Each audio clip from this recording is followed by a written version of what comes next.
There are very few cars you could truly say changed the world of motoring without someone challenging your claim. People argue that the 787B was a game changer, solidifying the rotary as an option to be taken seriously. But where are all the rotary cars now? Or the Chaparral 2J and the Brabham BT46B? There is currently only one modern fan car, and that's out of the handful that have ever existed. But there is one car that this claim cannot be challenged on, and that car is the Audi Quattro. We go back to the winter of 1976. Audi engineers were in Sweden testing out a military vehicle called the Volkswagen Iltis for the German army. One of these engineers was Jord Bensinger. He noticed these little 75 horsepower 4x4s were getting to the test locations much faster and easier than the Audi saloons the engineers were in. At the time, the only 4 or all-wheel drive cars were big off-roaders or large saloons and coupes that were not particularly fast due to a large transfer case that had to split the power between the front and rear wheels.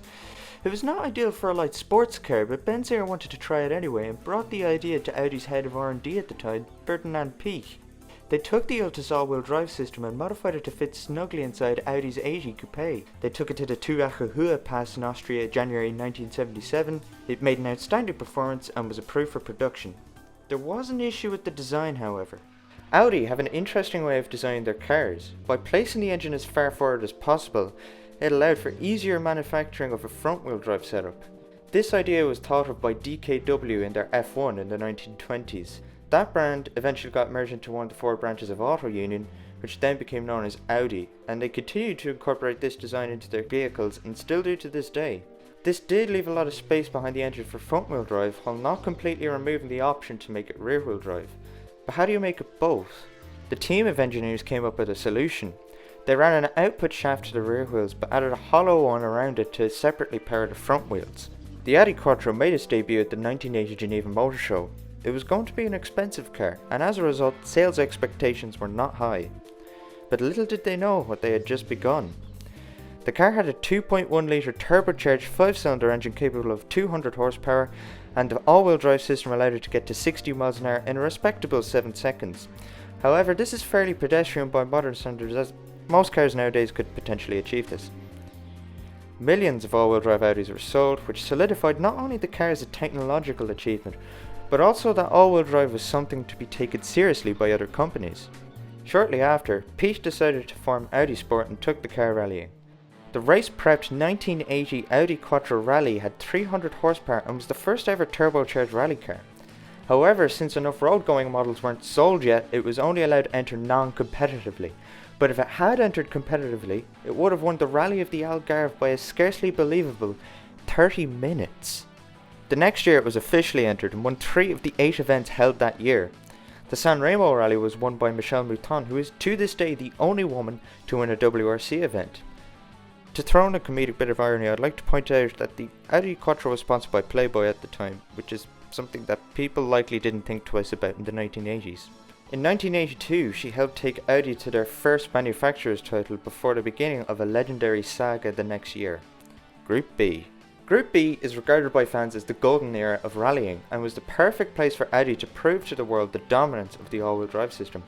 With their Quattros A1 and A2, they clinched both the 1983 and 84 Drivers' and Manufacturers' Championships. They made a redesign in 1985, shortening the wheelbase and boosting the engine power to a claimed 450 horsepower. This was called the S1E1, but by now Peugeot were also using an all-wheel drive system and were dominating with their mid-engine 205 T16. Audi made 224 road-going Sport S1s that produced 300 horsepower, and their all-wheel drive system proved so popular that it became an option available to all Audi models. But by this point the danger in the sport was starting to show, and many of the drivers and manufacturers were re-evaluating whether it was really a good idea. The Quattro was also beginning to lose its edge, having a reputation of being extremely difficult to drive. It only won a single rally in 1985, but it was still able to get second and third in the Drivers' Championship. It also beat the record at the Pikes Peak International Hill Climb, taking 13 seconds off the previous record. In 1986, the Quattro got a further redesign with massive aero and 540 horsepower, and was capable of a 0 to 60 time of 3.1 seconds. It was also fitted with a recirculation valve on the turbo to help keep up the boost. What a recirculation valve does is it takes the air that builds up in front of the turbine when you're off the power and redirects it back into the turbo, where a blow-off valve just blows it out. They also developed the power shift transmission that placed a clutch button atop the gear lever to help improve shift times, and they used the Quattro as a means of experimenting with this technology. That year the Quattro was relatively unsuccessful, but it did beat its previous Pikes Peak record. However, Group B was starting to get out of hand as spectators started getting killed in accidents as well as the pilots of the vehicles that killed them. The FIA announced that Group B cars would no longer be allowed to participate in competition the next year, and Audi pulled out. Shortly afterwards, the famous accident of Henry Toivonen resulted in a premature end to the 1986 season. The 87 Group A Quattro was not a successful rally car.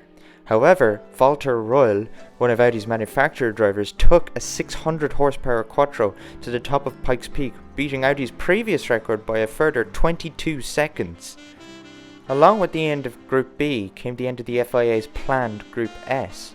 Audi developed a prototype called the RS002 and was a vast improvement in many ways, including a 700 horsepower engine that was placed in the middle, as well as greatly improved aero. It should be noted that the Quattro was a development project as well as a racing car, a development project that never reached its full form and sadly never will.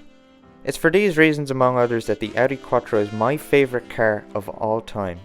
There are better cars out there, even at the time, but I don't see anything else replacing it as the one for me anytime soon.